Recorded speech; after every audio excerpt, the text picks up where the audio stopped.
జయ గురుదేవ్. ఓం శ్రీ సాయిరామ్. దివ్య ప్రేమ స్వరూపులారా, నిన్న మీరు గురు సందేశంలో నిర్వికల్ప సమాధిని గురించి తెలుసుకున్నారు. నిర్వికల్ప సమాధి, పతంజలి మహర్షి రూపొందించినటువంటి నిర్వికల్ప సమాధిని గురించి నిన్న మీరు కొంతవరకు అవగాహన గావించుకోవడం జరిగింది. ఈరోజు జ్ఞానమే ప్రమాదం, జ్ఞానమే అవరోధం అనే అంశాన్ని గురించి తెలుసుకోబోతున్నారు. అయితే నిర్వికల్ప సమాధి అనేది అష్టాంగ యోగాలో పరాకాష్ఠ స్థితి. ఎవరైతే నిర్వికల్ప సమాధిని అందుకుంటారో వాళ్ళు ఆ మార్గంలో పరిణతి చెందినట్లుగా భావిస్తూ ఉంటారు. అందరూ నిర్వికల్ప సమాధి అనగానే ఎటువంటి ఆలోచన లేకుండా సంపూర్ణ యోగ స్థితిలో, నిశ్చల స్థితిలో, పూర్ణ స్థితిలో ఉండటం అని అపోహపడుతూ ఉంటారు. అది వాస్తవం కాదు.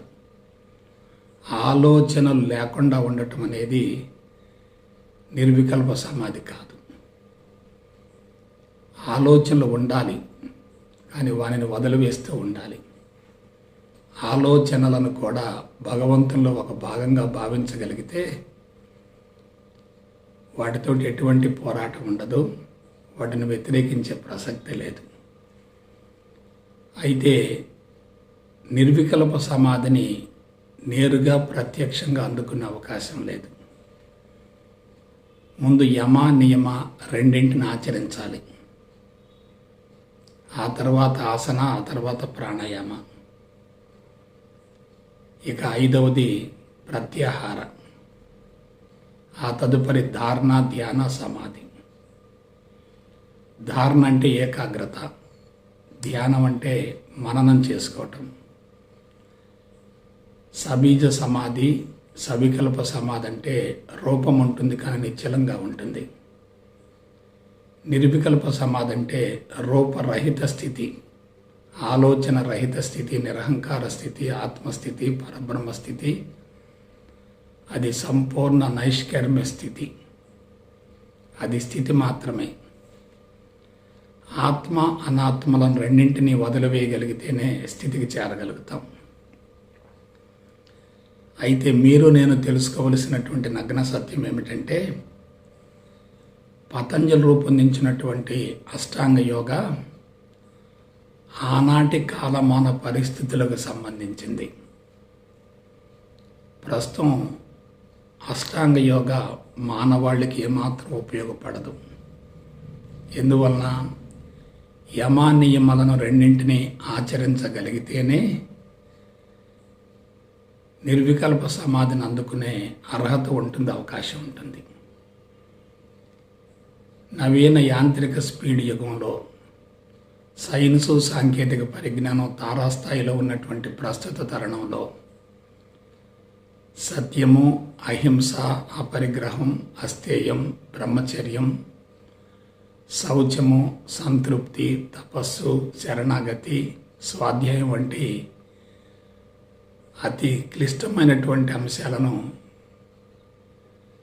జీవితంలో అన్వయించుకోవటం, సాధన చేయటం సాధ్యమయ్యే ప్రసక్తే లేదు.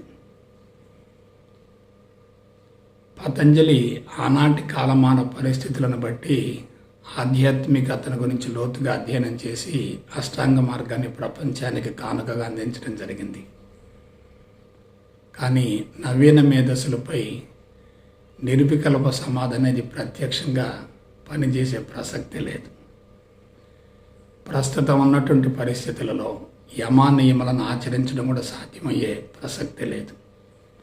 అందువల్లనే మనం నవీన శాస్త్రీయ సాంకేతిక పరిజ్ఞానాన్ని ఉపయోగించగలగాలి. సున్నితమైన, విలువైన, సూక్ష్మమైన, అనంతమైనటువంటి మేధస్సుపై ఎటువంటి బలవంతపు ప్రయోగాలు చేయకూడదు. అది చాలా ప్రమాదకరం. దానివలన సాధనలో పురోభివృద్ధి జరగకపోగా తిరోగమనం జరిగే అవకాశం ఉంటుంది. అందుకని నిర్వికల్ప సమాధిని అందుకోవటానికి, సాధనలో పట్టు లభించడానికి, ఆధ్యాత్మిక మార్గంలో పరిణతి చెంది జీవిత పరమార్థం నెరవేర్చుకోవడానికి ఆటంకం ఏమిటి, అవరోధం ఏమిటి అనే దాని గురించి ఈరోజు తెలుసుకుందాం. నేను ముందే తెలియజేసినట్లుగా జ్ఞానమే ప్రమాదం, జ్ఞానమే అవరోధం. మనం భూమి మీద ఉన్నటువంటి అన్ని రకాల అంశాలను జాగ్రత్తగా పరిశీలించేటట్లయితే, ప్రకృతిని గురించి లోతుగా అధ్యయనం చేసేటట్లయితే ప్రకృతి 4 భాగాలుగా కనిపిస్తుంది. 1 పంచభూతాలు, 2 వృక్షాలు, 3 జంతు సామ్రాజ్యం, 4 చివరిగా మానవ జాతి. పంచభూతాల్లో ఎటువంటి జీవం ఉండదు, అవి నిర్జీవ తత్వానికి చెందుంటాయి. అవి ఒకదానితో మరొకటి అతి సన్నిహిత సంబంధాన్ని కలిగి ఉంటాయి. ఒకటి మరొక దానిచే హరించి వేయబడుతుంది, ఒకదాని నుండి మరొకటి ఏర్పడుతూ ఉంటుంది. వాని మధ్య సమన్వయం ఉంటుంది, సామరస్యం ఉంటుంది. అవి ఫ్లెక్సిబుల్గా ఉంటాయి, ఒకదాంతో మరొకటి సులభంగా కలిసిపోతూ ఉంటాయి. అందువలన పంచభూతాల వల్ల భూమండలం కొనసాగుతూ ఉంది. పంచభూతాలే అన్నింటికీ ఆధారమైంది. అటువంటి పంచభూతాలతో ఉన్నటువంటి వాతావరణం ఏర్పడినందువల్లనే జీవులు ఆవిర్భవించడానికి మూల కారణమైంది. పంచభూతాల్లో జరిగినటువంటి రసాయనిక మార్పుల వలన, భౌతిక పరిణామం వలన ప్రత్యేకమైన పదార్థం ఏర్పడింది. అదే జీవ పదార్థం. ఆ జీవ పదార్థమే జీవులకు ఆధారం మరియు మూలం అవుతుంది. అటువంటి జీవ పదార్థంతో కూడినటువంటి వృక్షాలు ముందు ఆవిర్భవించాయి. పంచభూతాలలో జడ చైతన్యం మాత్రం ఉంటుంది. వృక్షాలలో ఆ జడ చైతన్యం జీవ చైతన్యంగా రూపాంతరం చెందింది. ఆ జీవ చైతన్యం ఉన్నందువల్లనే వృక్షాలన్నీ కూడా ప్రత్యేక స్వతంత్ర ప్రతిపత్తిని కలిగి ఉన్నాయి. వాటికి ఇండివిడ్యువాలిటీ ఉంటుంది. వాటికి పుట్టుక ఉంటుంది, పెరుగుదల ఉంటుంది, రూపాంతరం ఉంటుంది, మరణం ఉంటుంది, విచ్ఛిన్నం ఉంటుంది. వాటికి కాండం ఉంటుంది, శాఖలు ఉంటాయి, పుష్పాలు ఉంటాయి, ఫలాలు ఉంటాయి, చనిపోతూ ఉంటాయి, మరలా ఉద్భవిస్తూ ఉంటాయి. ఒక్కొక్కటి ఒక్కొక్క ప్రత్యేక తరహాలో ఉంటుంది. ఆ విధంగా లక్షలాది జాతుల వృక్షాలు భూమండలం అంతటా విస్తరించి ఉన్నాయి. అయితే వాటిల్లో జీవ చైతన్యం మాత్రమే ఉంటుంది. అందువలన పరిసరాల్లో జరిగేటటువంటి అంశాల పట్ల ప్రతిస్పందన ఉంటుంది, కానీ చర్య ప్రతిచర్యలు ఉండవు. వృక్షాన్ని కొట్టినా తిట్టినా దాని నుంచి ఎటువంటి రియాక్షన్ ఉండదు కదా. కాబట్టి వృక్ష సంతతి వలన భూమండలానికి ఎంతో కొంత ఉపయోగమే తప్ప ఎటువంటి నష్టం లేదు. అటువంటి వృక్ష సంతతిలో జరిగినటువంటి పరిణామం వలన ఇంద్రియ చైతన్యంతో ఉన్నటువంటి జంతువులు ఆవిర్భవించాయి. వృక్షాలు ఒకే చోట స్థిరంగా ఉంటాయి, పంచభూతాలను స్వీకరిస్తూ పెరుగుతూ ఉంటాయి. అవి చనిపోతూ మరలా ఉద్భవిస్తూ ఉంటాయి. ఇంద్రియ చైతన్యంతో ఉన్నటువంటి జంతువులలో అవి స్థిరంగా ఉండవు, ఎల్లప్పుడూ సంచరిస్తూ ఉంటాయి. ఆహారము, నిద్ర, మైథునం, భయం వాటి యొక్క ప్రధాన లక్షణాలు. వాటి జీవిత సంకల్పం ఏమిటంటే తాము చనిపోబోయే ముందు ఫలవంతమైన సంతానాన్ని ప్రకృతికి కానుకగా అందించి శరీరం శుష్కించిన తర్వాత సునాయాసంగా విశ్వంలో కలిసిపోతూ ఉంటాయి. అందువల్ల జంతువులు వృక్షాల కంటే ఉన్నతంగా ఉన్నాయి. కానీ వృక్షాలు పరిసరాలతో ప్రతిస్పందన కలిగి ఉంటాయి, కానీ ప్రతిచర్యను చూపవు. కానీ జంతువులలో మాత్రం ప్రతిస్పందన కన్నా ప్రతిచర్య ఎక్కువగా ఉంటుంది. మనుగడ కోసం పోరాటం ఉంటుంది, ఆహారం కోసం ఆరాటం ఉంటుంది. పగలు సూర్యుడున్నంత వరకు కడుపు నిండా పూజిస్తాయి, రాత్రి సూర్యాస్తమైన తర్వాత విశ్రాంతిని పొందుతూ ఉంటాయి. ఫలవంతమైన సంతానాన్ని ప్రకృతికి కానుకగా అందించిన తర్వాత, జీవిత సంకల్పం నెరవేరిన తర్వాత అవి ప్రశాంతంగా విశ్వంలో కలిసిపోతాయి. ఆ ఇంద్రియ చైతన్యం పరిమితంగా ఉంటుంది కాబట్టి వాటి జీవితం, జీవన విధానం, ఆలోచన పరిధి కూడా అతి తక్కువగా ఉంటుంది, కనీస స్థాయిలో ఉంటుంది, కనిష్ట స్థాయిలో ఉంటుంది. అయితే మానవ జాతిని గమనించండి. మానవ జాతిలో ఇంద్రియ చైతన్యంతో పాటు మనోబుద్ధి చైతన్యాలు రెండూ ఉన్నాయి. ఇవి రెండు ఉండటంతో పాటు శరీర నిర్మాణంలో కొన్ని ప్రత్యేకతలు ఉండటం వల్ల మానవుడు భూమండలం అంతటిలో సమస్త జీవరాశిలోకెల్లా అన్ని విధాల ముందంజలో ఉన్నాడు. ఎట్లా ఆలోచన విధానం ఉంది, పరిసరాల పట్ల స్పందన ఉంది, భాష ఉంది, నాగరికత ఉంది, సంస్కృతి ఉంది. తనలో ఏం జరుగుతుందో, పరిసరాల్లో ఏం జరుగుతుందో, ప్రకృతిలో ఏం జరుగుతుందో, విశ్వంలో ఏం జరుగుతుందో తెలుసుకునేటటువంటి ఒక విస్తృతమైనటువంటి పరిధి ఉంది. ఇవన్నీ ఉండటం వల్ల మానవుడిని భూమండలం మొత్తంలో అన్ని జాతుల కంటే ఉన్నతంగా పరిగణిస్తూ మానవుడే భూమండలం మొత్తానికి అత్యుత్తమైనటువంటి జాతిగా పరిగణింపబడుతున్నాడు. అయితే ఇదంతా ఒక కోణం మాత్రమే. కానీ రెండవ కోణంలో మీరు జాగ్రత్తగా పరిశీలించండి.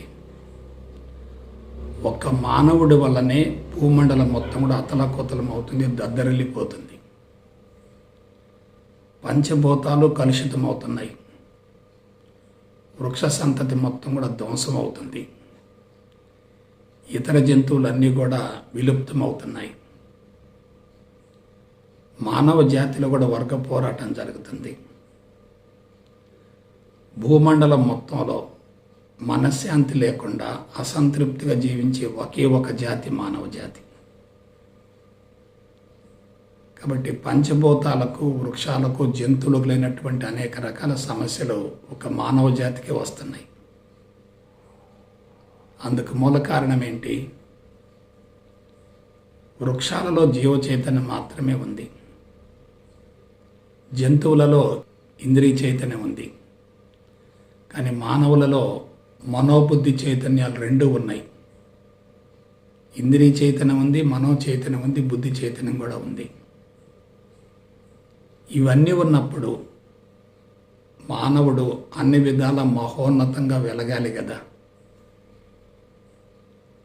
ఆరోగ్యం ఉండాలి, సుదీర్ఘాయు ఉండాలి, మానసిక ప్రశాంతత ఉండాలి, అంతరంగ సంతృప్తి ఉండాలి, ఆనందం ఉండాలి, అన్ని విధాల ఉన్నతమైనటువంటి జీవన విధానం ఉండాలి. మరి అది లేదు కదా. మానవుడే భూమండలం మొత్తాన్ని సర్వనాశనం చేస్తున్నాడు కదా. ప్రస్తుతం భూమండలాన్ని దాటి అంతరిక్షంలో కూడా ప్రవేశిస్తున్నాడు కదా. గ్రహాలు, ఉపగ్రహాల మీదకు వెళుతున్నాడు కదా.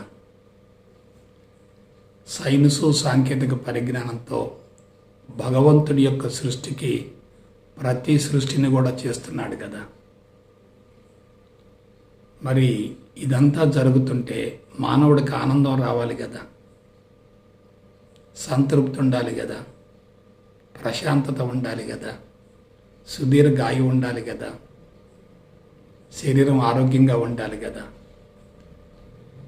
వీటన్నింటినీ నిర్వహించటం వల్ల, కొనసాగించటం వల్ల, చేయటం వల్ల మానవుడు లబ్ధి పొందుతున్నాడా లేక నష్టపోతున్నాడా? దీని గురించి మీరు ఆలోచించండి. మానవుడు లబ్ధి పొందడం లేదు, తీవ్రంగా నష్టపోతున్నాడు. తాను నష్టపోవటమే కాకుండా పంచభూతాలను, వృక్ష సంతతిని, జంతువులను కూడా సమూలంగా నాశనం చేస్తున్నాడు. దీనికి అంతటికి మూల కారణం ఒక్కటే. అదేమిటంటే మానవుడిలో మనసు ఉంది, మానవుడిలో బుద్ధి ఉంది. మనసు బుద్ధి రెండు ఉన్నాయంటే మానవుడికి జ్ఞాన సముపార్జన అనేటటువంటి ప్రత్యేకమైనటువంటి లక్షణం ఉంది. ఆ జ్ఞాన సముపార్జనకు అనుగుణంగా మానవుడిలో అతి చైతన్యవంతమైనటువంటి పంచ జ్ఞానేంద్రియాలు ఉన్నాయి. కళ్ళు, చెవులు, ముక్కు, నాలుక, చర్మం. ఇవన్నీ కూడా ఉదయం నిద్ర లేచింది మొదలు సాయంత్రం పడుకునేంత వరకు, పుట్టుక నుండి మరణం వరకు నిరంతరం కూడా సమాచారాన్ని సేకరిస్తూ ఉంటాయి. సేకరించబడ్డ సమాచారం మొత్తం కూడా అంతరంగంలోనికి ప్రవేశిస్తుంది. ఉపచేతన అంతశ్చేతన మనసులలో అది పూర్తిగా నిలవంచబడుతుంది, నిక్షిప్తమవుతుంది. దీనివల్ల మానవుడికి లాభం కలుగుతుందా, నష్టం కలుగుతుందా? దీని గురించి ఆలోచించండి. మానవుడికి లాభం కలిగేటట్లయితే మానవుడు తప్పనిసరిగా ఆనందంగా జీవించాలి కదా. మరి మానవుడికి ఆనందం లేదు, అంతరంగంలో సంతృప్తి లేదు, ప్రశాంతత లేదు, ఆరోగ్యం లేదు, ఆయువు కూడా లేవు. గత 25-30 వేల సంవత్సరాలుగా మానవ నాగరికత పరిణామంలో మానవుడు భౌతిక పరమైనటువంటి అభివృద్ధి మీద దృష్టిని కేంద్రీకరించి మానసిక శక్తులను పూర్తిగా కలుషితం చేసుకొని, బలహీనపరుచుకొని, లోపాలను పెంచుకొని, మనసును పూర్తిగా సమాచారంతో నింపి తదనుగుణంగా శరీరాన్ని కూడా బలహీనపరిచాడు. కాబట్టి మానవుడు ఏ కోశాన కూడా ఉన్నతంగా లేడు.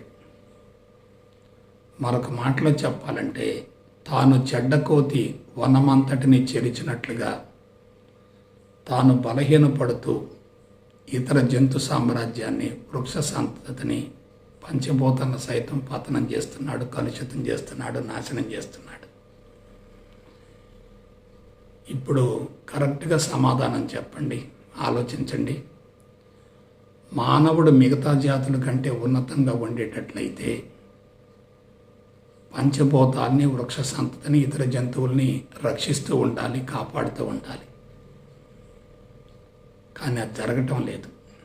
వాటిని భక్షిస్తున్నాడు, సర్వనాశనం చేస్తున్నాడు, దోచుకుంటున్నాడు, ప్రకృతిని కళావిహీనం చేస్తున్నాడు, చేయకూడని పనులు చేస్తున్నాడు, జీవించవలసిన విధంగా జీవించటం లేదు, తినవలసిన పదార్థం తింటలేదు, తినకూడని పదార్థం తింటున్నాడు.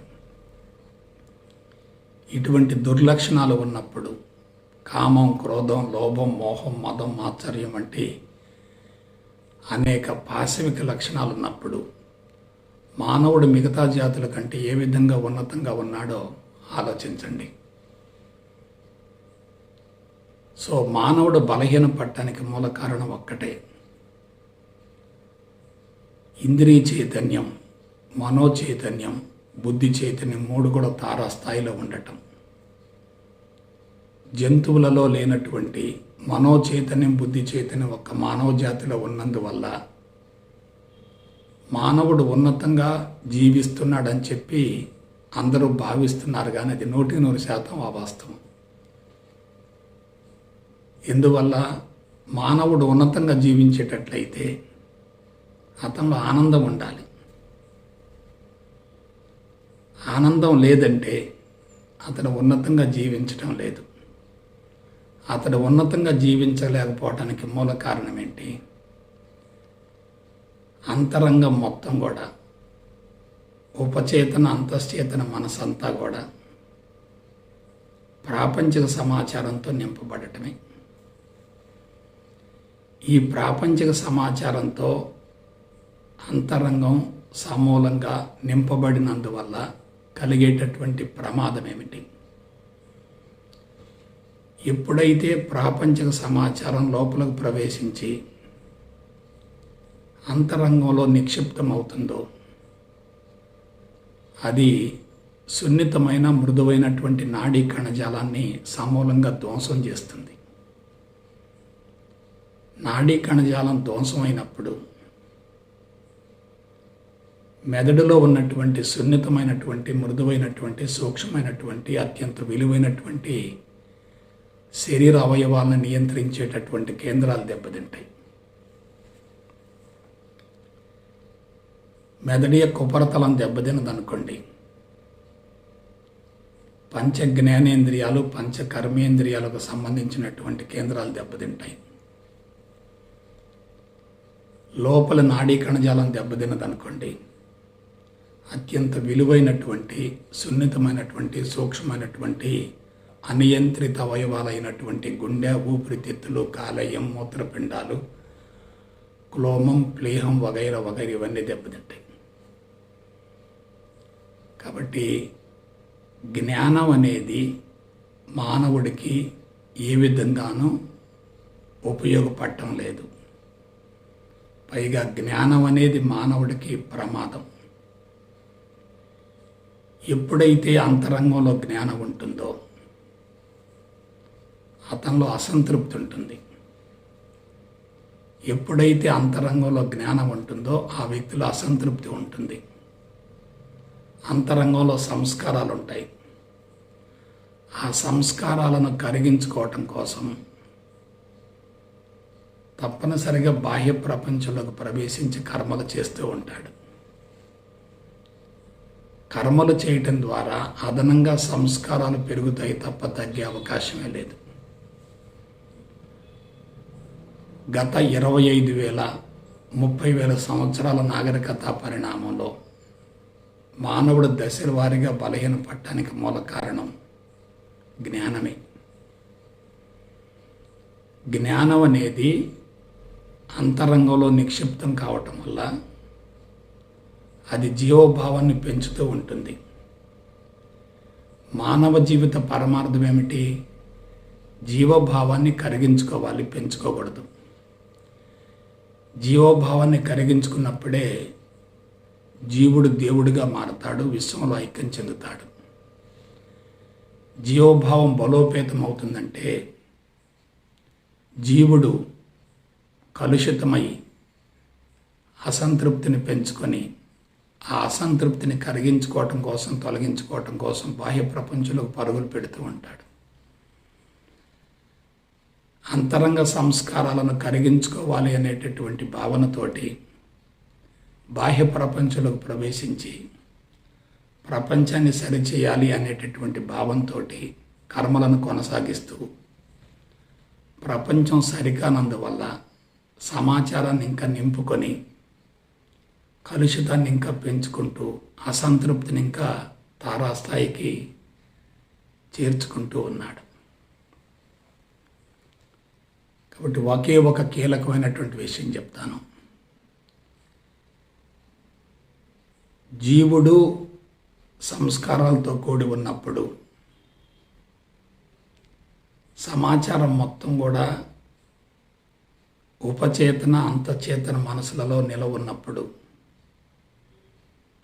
మెదడు యొక్క సున్నితమైన సూక్ష్మమైన మృదువైనటువంటి కణజాలం దెబ్బతిన్నప్పుడు శరీరం తప్పనిసరిగా బలహీనపడుతుంది.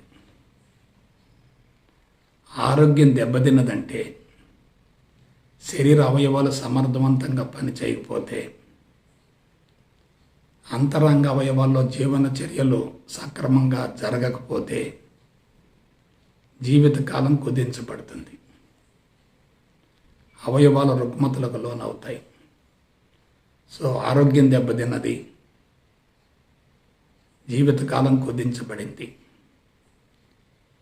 ఈ రెండు అవలక్షణాలు ఏర్పడాయి అనుకోండి, అంతరంగంలో అశాంతి పెరుగుతుంది, అసంతృప్తి కూడా పెరుగుతుంది. ఇక ఆనందానికి అవకాశమే లేదు. కాబట్టి మీరు నేను తెలుసుకోవలసినటువంటి నగ్న సత్యం ఏంటంటే, మనిషి బాహ్య ప్రపంచంలోకి ప్రవేశించి బాహ్య ప్రపంచంలో కర్మలు చేయటం ద్వారా అది తన శారీరక అవసరాల కోసం కావచ్చు, భౌతిక అవసరాల కోసం కావచ్చు, కుటుంబ పోషణ కోసం కావచ్చు, ఆస్తులు అంతస్తులు పెంచుకోవటం కోసం కావచ్చు, ఏ విధంగానైనా సరే కర్మలు చేస్తూ ఉండే కొలది కర్మల మోతాదు పెరుగుతూ ఉండి అంతరంగం కలుషితమై జీవోభావం ఇంకా పెరిగి అటువంటి జీవోభావంతో కూడినటువంటి వ్యక్తి తర్వాత తరానికి చెడు కర్మలతో కూడినటువంటి సంచిత కర్మల్నే అందిస్తూ ఉంటాడు. తల్లిదండ్రుల యొక్క ప్రతిరూపమే బిడ్డలు కదా. తల్లిదండ్రులలో చెడు సంస్కారాలు ఎక్కువగా ఉన్నాయి అనుకోండి, అవి విత్తనాల రూపంలో బిడ్డలకు అందించబడతాయి కదా. ఈ విధంగా గత 25,000 సంవత్సరాల నాగరికత పరిణామంలో మానవుడు ఏం చేస్తున్నాడంటే బాహ్య ప్రపంచాన్ని మార్చే పని చేస్తున్నాడు, ప్రకృతిని కొల్లగొట్టే పని చేస్తున్నాడు, వ్యక్తిగత సంపదను పెంచుకునే పని చేస్తున్నాడు, యాజమాన్య తత్వాన్ని బలోపేతం చేసుకుంటున్నాడు. భౌతిక సంపద ద్వారానే ఆనందం వస్తుందనేటటువంటి భావంతో ప్రకృతి మీద లోతైనటువంటి పరిశోధన చేసి పారిశ్రామిక ఉత్పత్తులను పెంచి సుఖవంతమైన సులభతరమైన జీవితానికి అలవాటు పడుతూ దాన్ని ఆనందంగా భ్రమిస్తున్నాడు. కాబట్టి మానవుడు చేసిన పొరపాటు ఏమిటంటే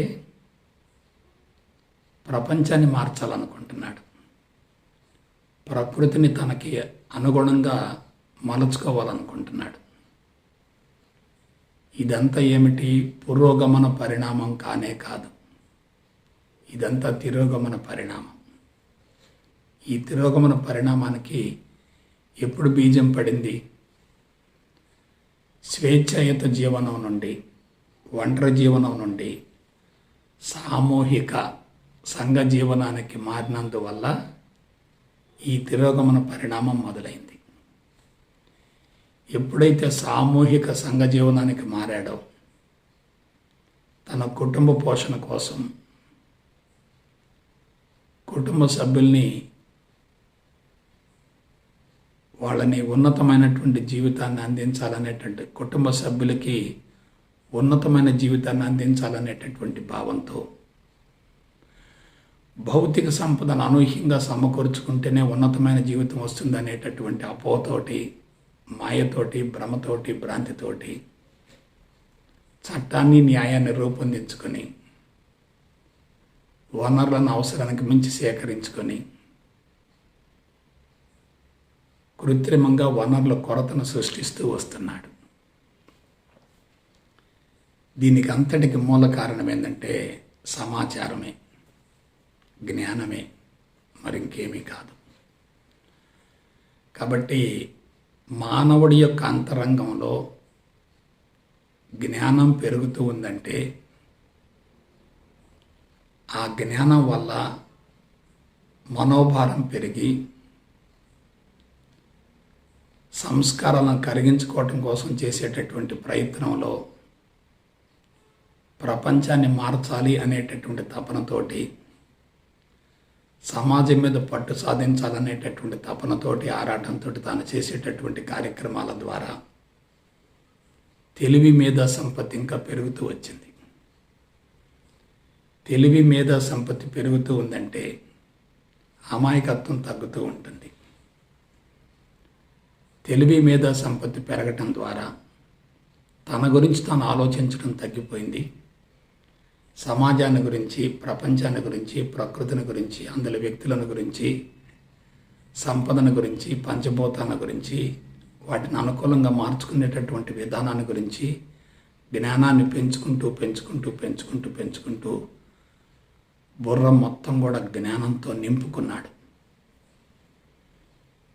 సో ఇంత టన్నుల కొద్ది జ్ఞానం లోపలికి ప్రవేశించినప్పుడు ఏమవుతుంది?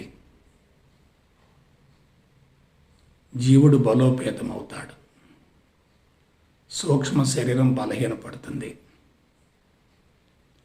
చెడు సంస్కారాల మోతాదు పెరుగుతుంది, బలహీనతల లోపాలు పెరుగుతాయి, కామము, క్రోధము, లోభము, మోహము, మదము, మాత్సర్యం, మమకారం, అభిమానం, రాగం, ద్వేషం వంటివి తారాస్థాయికి చేరతాయి. ఇప్పుడు పరిస్థితి ఎలా ఉందంటే చెడు సంస్కారాల మోతాదు తారాస్థాయికి చేరి మానవత్వం పూర్తిగా కనుమరుగై దానవత్వం అనూహ్యంగా ప్రకోపించి మనిషి జంతువుల కన్నా, వృక్షాల కన్నా, పంచభూతాల కన్నా అతి నికృష్టంగా తయారయ్యాడు. సో జ్ఞాపక శక్తి లేనటువంటి పిచ్చివాడు బాగుంటున్నాడు, కోమాలో ఉన్నటువంటి వ్యక్తి బాగుంటున్నాడు, పసిబిడ్డ బాగుంటున్నాడు, అమాయకుడు బాగుంటున్నాడు, అపరిపక్వంగా ఉన్నటువంటి వ్యక్తులు బాగుంటున్నారు. మేధావులు అనుకున్నటువంటి వాళ్ళు, చదువుకున్నటువంటి వాళ్ళు, సమాచారాన్ని అనూహ్యంగా పెంచుకున్నటువంటి వాళ్ళు,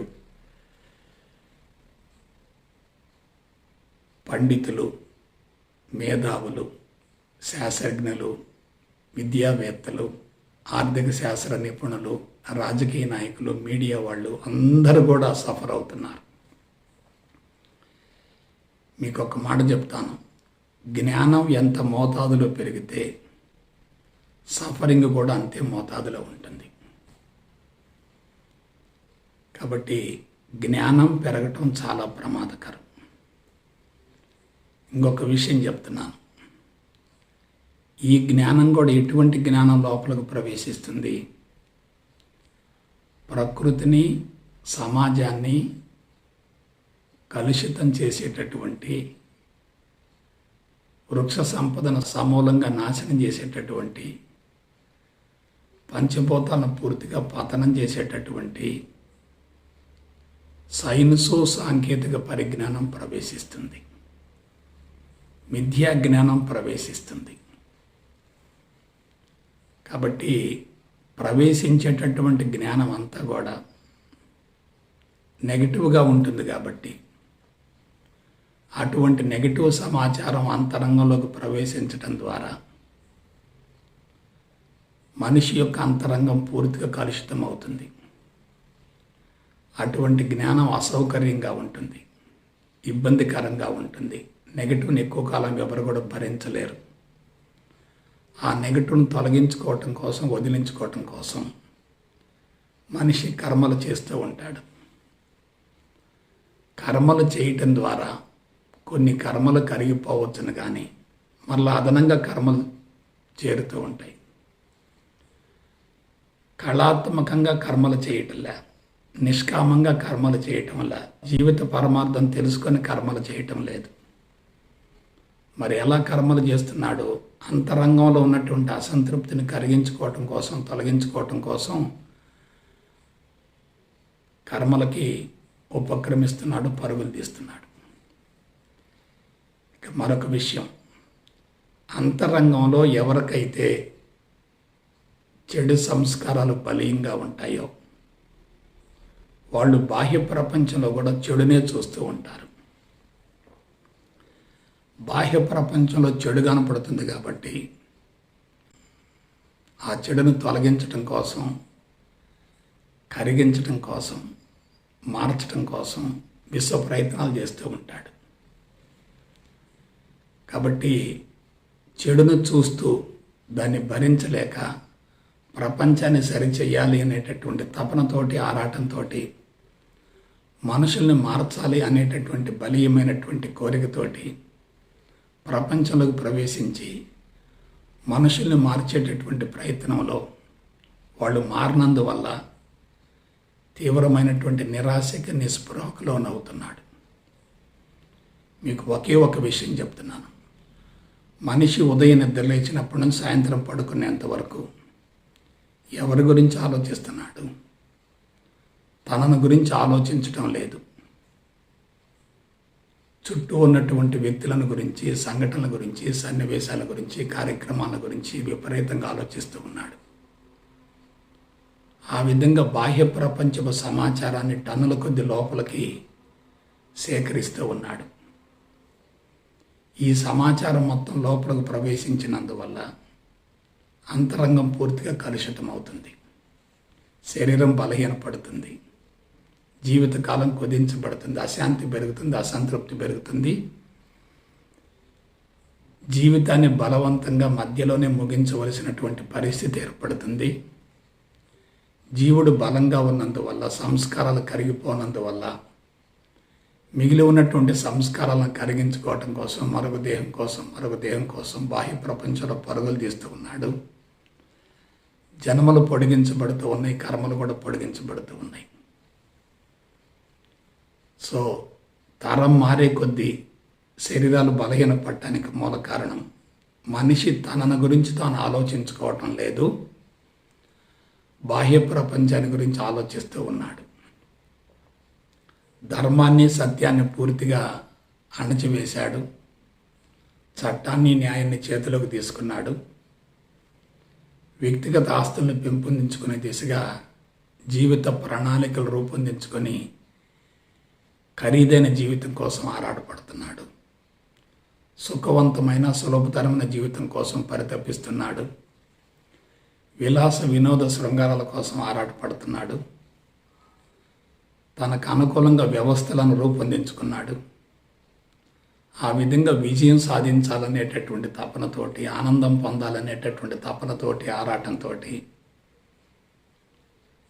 వాటిని పొందనందువల్ల, జీవిత పరమార్థం నెరవేరినందువల్ల అసంతృప్తి, అశాంతితోనే బలవంతంగా జీవితాన్ని ముగించవలసినటువంటి పరిస్థితులు ఏర్పడుతున్నాయి. ఇక మరొక కీలకమైన విషయం, భూమండలంలో ఉన్నటువంటి ఏ ప్రాణైనా జీవిత సంకల్పం నెరవేర్చుకోవటం కోసం పరితపిస్తుంది, ప్రయత్నిస్తుంది, ఆరాటపడుతుంది. అందుకోసమే అన్ని త్యాగాలకు సిద్ధపడుతుంది. ఏమిటా జీవిత సంకల్పం? ఫలవంతమైన సంతానాన్ని ప్రకృతికి కానుకగా అందించడమే జంతువుల యొక్క, ప్రాణుల యొక్క జీవిత సంకల్పం.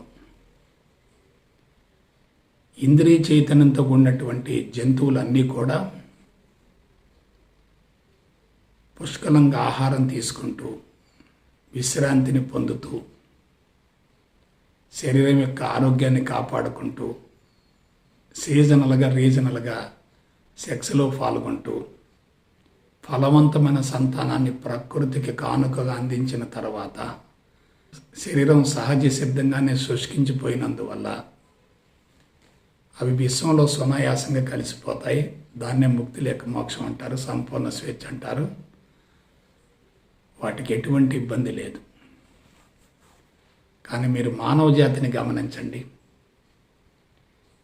జీవిత సంకల్పం నెరవేరటం లేదు.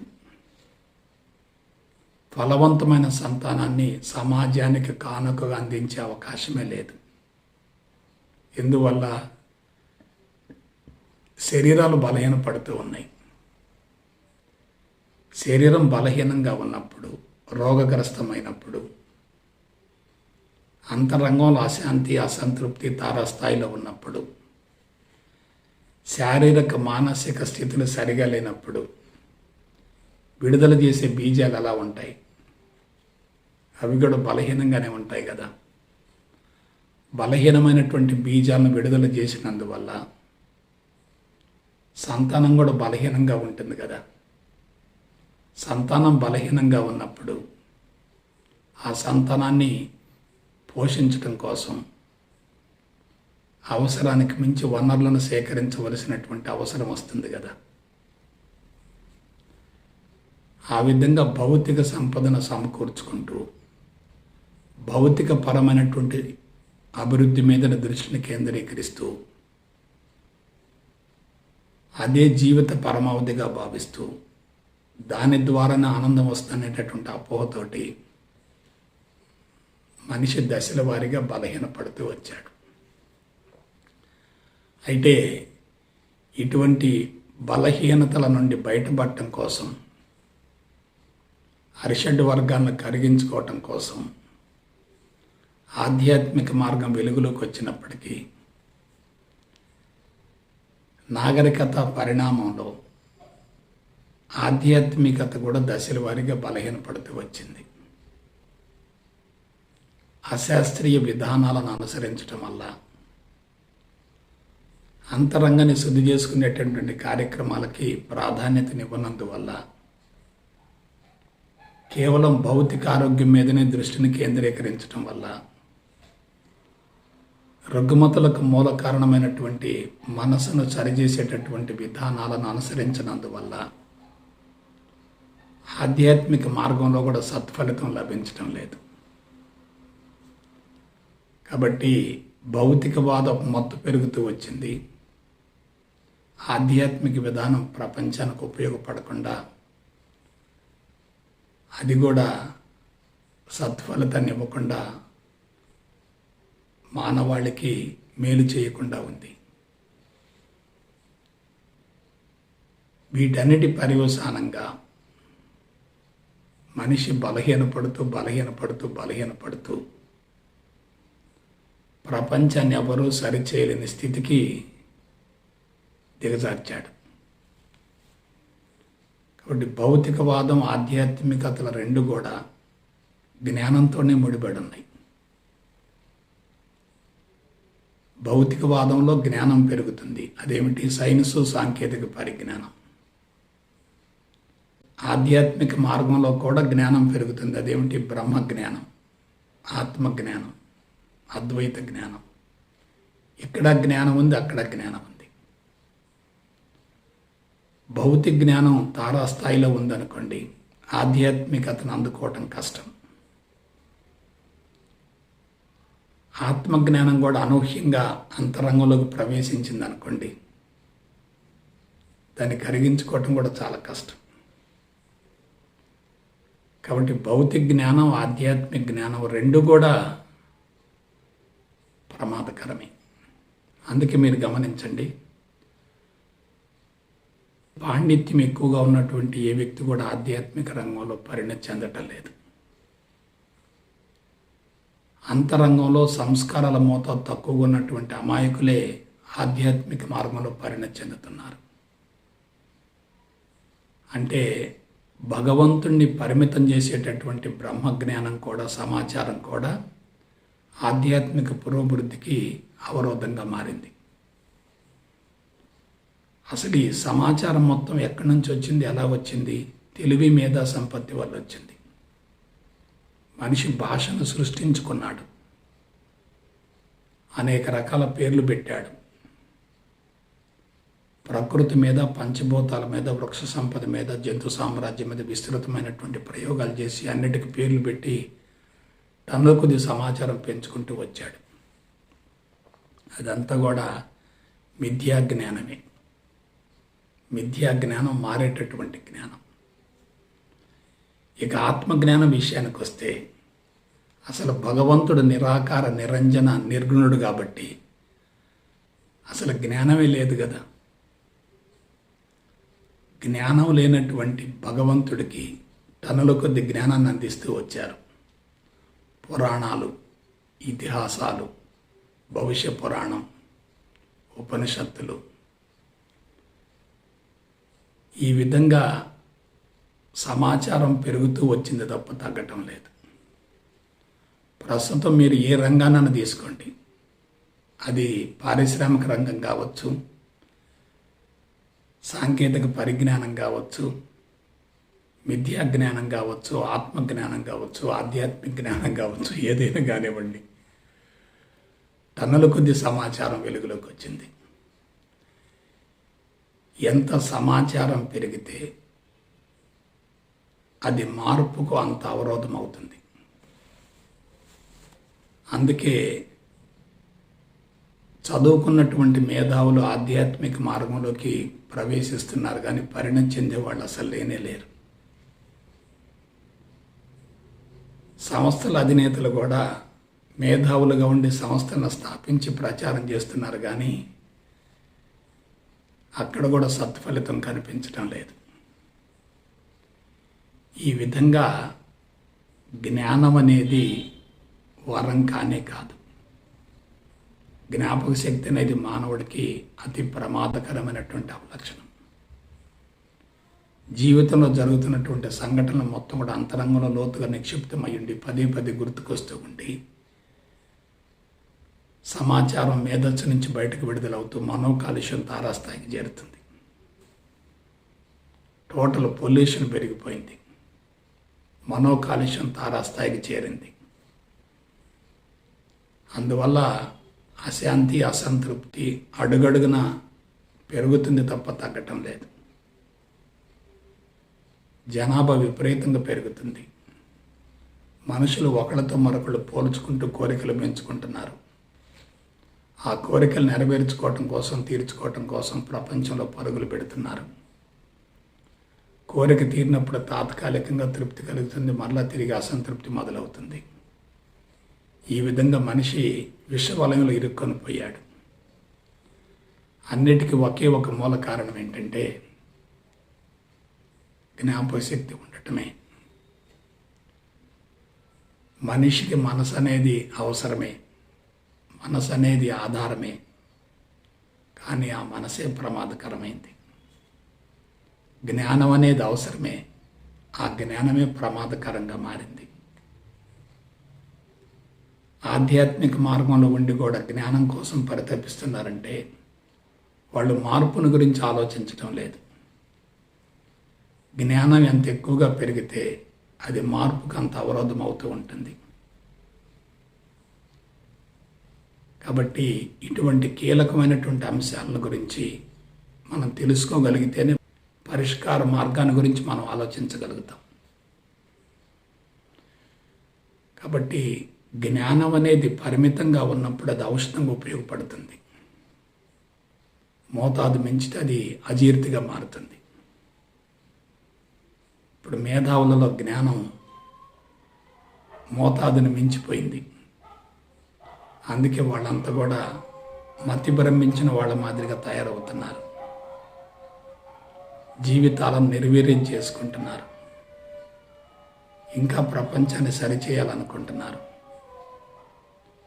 బాహ్యపరమైనటువంటి అంశాల గురించి ప్రాధాన్యతనిస్తూ అంతరంగంలో ఏం జరుగుతుందో తెలుసుకోలేకపోతున్నారు. అందువల్ల జ్ఞానమే ప్రమాదం, జ్ఞానమే అవరోధం.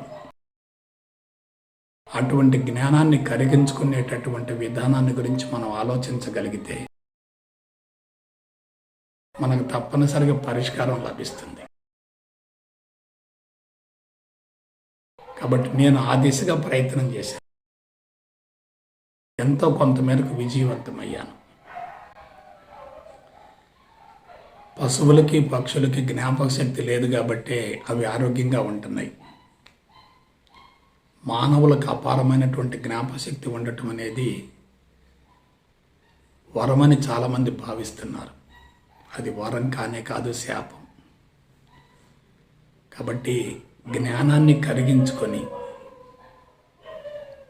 అంతరంగాన్ని సమూలంగా శుద్ధి గావించుకొని జీవిత పరమార్థం నెరవేర్చుకునే దిశగా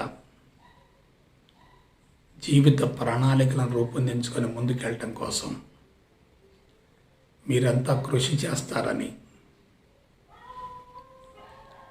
అందుకు గురు సందేశాలను మార్గదర్శకంగా తీసుకుంటారని మనసా వాచ కర్మణ కోరుకుంటూ సెలవు తీసుకుంటా.